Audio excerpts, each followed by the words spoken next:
தந்தை மகன் தூய ஆவியாரின் பெயராலே ஆமென். இயேசு கிறிஸ்துவின் அன்புமிக்க சகோதர சகோதரிகளை உங்கள் அனைவருக்கும் கிறிஸ்து இயேசுவின் அன்புகளது வணக்கத்தை தெரிவித்துக் கொள்கின்றேன். இன்று நற்செய்தி பாகமானது மார்க் நற்செய்தி 4ஆம் அதிகாரம் 26 முதல் 34 வரை உள்ள திருவாக்கியங்கள். குறிப்பாக 33வது வாக்கியம். அவர்களது கேட்டறியும் திறமைக்கு ஏற்ப அவர் இத்தகைய பல உவமைகளால் இறை வார்த்தையை அவர்களுக்கு எடுத்துரைத்து வந்தார். அப்போ இயேசு தன்னிடம் ஒப்படைக்கப்பட்ட மனிதர்கள், தன்னிடம் வருகின்ற மனிதர்கள் அவருடைய கேட்டறியும் திறமைக்கு ஏற்றபடி என்ன செய்கின்றார்? இறை வார்த்தையை அவர் அறிவிக்கின்றார். உவமைகள் வழியாகவும் அதன் பிறகு இறை வார்த்தையும் கொடுக்கின்றார். மக்கள், நீங்களும் நானும் என்ன செய்யணும்? நம்முடைய பிள்ளைகளுக்கு அவர்கள் புரிந்து கொள்ளும் வண்ணமாக நாமும் பல உவமைகள் சொல்கின்றோம், கதைகளும் சொல்கின்றோம். ரெண்டாவது விஷயம் ஒன்று வருகிறது.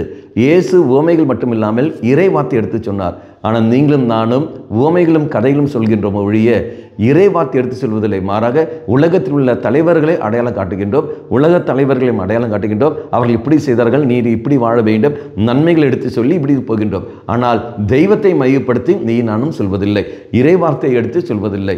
மக்களே, நாம் செய்து கொண்டிருக்கிற நல்ல காரியம்தான், ஆனால் பாதிதான் அது நன்மையாக மாறுகிறது.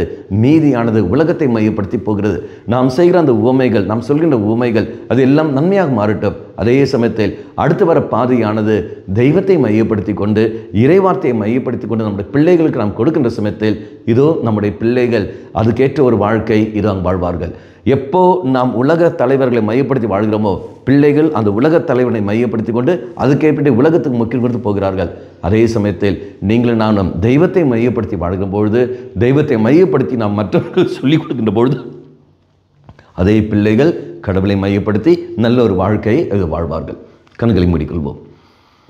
நல்லவனாய் தெய்வமே, எவ்வாறு மக்களுடைய கேட்டறின் திறமைக்கு ஏற்றபடி நீ உவமைகள் வழியாகவும் இறைவார்த்தை எடுத்து சொன்னீரோ, அதே போல் நாங்களும் எங்களிடத்தில் ஒப்படைக்கப்பட்ட மக்களுக்கு உவமைகள் வழியாகவும் அவர்கள் புரிந்து கொள்ளும் வண்ணமாக இறை வார்த்தையையும் நாங்கள் எடுத்து சொல்ல எங்களுக்கு சக்தியை தந்திரலும்.